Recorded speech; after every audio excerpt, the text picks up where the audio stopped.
डर तो भाई जायज़ है, क्योंकि हम इतने थे आज इतने हैं, एग्जाम दे रहे हैं, डर तो सबको लगता है। और मुझे लगता है कि अगर मैं भी एग्जाम देने जाऊं तो मुझे भी डर लगेगा। ये एग्जाम है ना, और एग्जाम में हम बिल्कुल ऐसा एक्सपेक्ट ना करके जाएं कि हम जैसा सोच रहे हैं वैसा ही आए।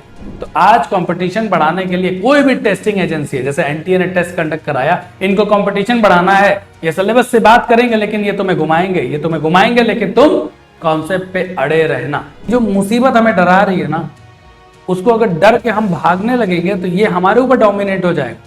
मैं वहीं पे दीवार की तरह अड़ जाना है, पहाड़ की तरह खड़े हो जाना है और उसका सामना करना है, एकदम कहते हैं ना कांटे की टक्कर। हेलो बच्चा लोग, क्या हाल चाल है आप सभी के? उम्मीद है कि अच्छे होंगे।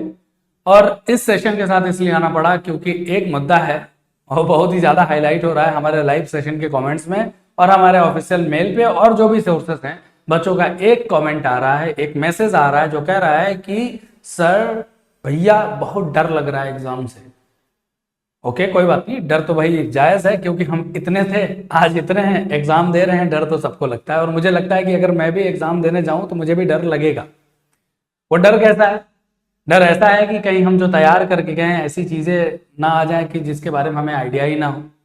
और जायज़ भी है, लेकिन क्या लगता है कि सिर्फ डर जाने से सब कुछ हासिल हो जाएगा? हाँ, बिल्कुल नहीं होगा। उसके लिए क्या करना होगा? सोल्यूशन पे काम करना होगा। एक चीज को हमेशा समझना, ये एग्जाम है ना, और एग्जाम में हम बिल्कुल ऐसा एक्सपेक्ट ना करके जाएं कि हम जैसा सोच रहे हैं वैसा ही आए, है ना। बहुत सारे बच्चों का कमेंट आया कि भैया एग्जाम में क्वेश्चन जो आया घुमा कर आया, कोई तरीके से घुमा दिया गया था। वो घुमाएंगे, समझे ना, वो घुमाएंगे, लेकिन तुम कॉन्सेप्ट पे अड़े रहना। मैं तुमसे फिर से कह रहा हूं, शॉर्ट ट्रिक्स के चक्कर में ना पड़ना, कॉन्सेप्ट पे फोकस करके जाना, क्योंकि ये 2025 है और 2025 के एरा में अगर बात किया जाए तो आज कंपटीशन बढ़ाने के लिए कोई भी टेस्टिंग एजेंसी है, जैसे एनटीए ने टेस्ट कंडक्ट कराया, इनको कंपटीशन बढ़ाना है, ये सिलेबस से बात करेंगे लेकिन ये तुम्हें घुमाएंगे, लेकिन तुम कॉन्सेप्ट पे अड़े रहना। ध्यान रखना इस बात को। सिर्फ डर जाना इज नॉट द सोल्यूशन। अब सबसे पहले हम खुद को इवैल्यूएट करें कि आखिर हम डर क्यों रहे। सारे के सारे टीचर्स, तुम्हारे सभी सब्जेक्ट के जो टीचर्स हैं ना, अपने केजीएस टीम के, है ना, अपने आप में दमदार हैं, समझे ना, कि मतलब कहते हैं ना कि क्यों पड़े हो चक्कर में, कोई नहीं है टक्कर में, समझे ना। तो बस यही बात है। तो टीचर्स पे तो भरोसा रखना, एकदम ब्लाइंडली ट्रस्ट करना है टीचर पे करो, लेकिन खुद का इवेल्युएशन करना भी बहुत ज्यादा जरूरी है। एग्जाम सेंटर पे जाओ तो एकदम पूरी तरीके से फोड़ के आओ। सबसे पहले तो चीजों को एनालाइज करो, और डरते ही रहोगे तो फिर क्या होगा?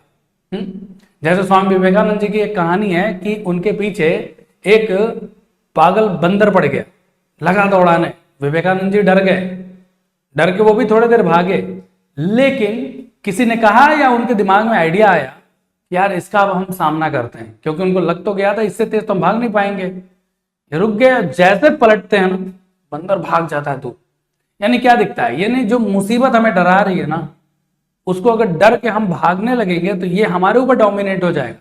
हमें वहीं पे दीवार की तरह अड़ जाना है, पहाड़ की तरह खड़े हो जाना है और उसका सामना करना है, एकदम कहते हैं ना कांटे की टक्कर। तो बस ऐसा ही करना है।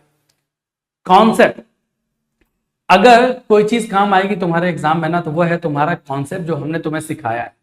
तो कॉन्सेप्ट एकदम पढ़ के जाओ और एकदम एग्जाम को फोड़ दो।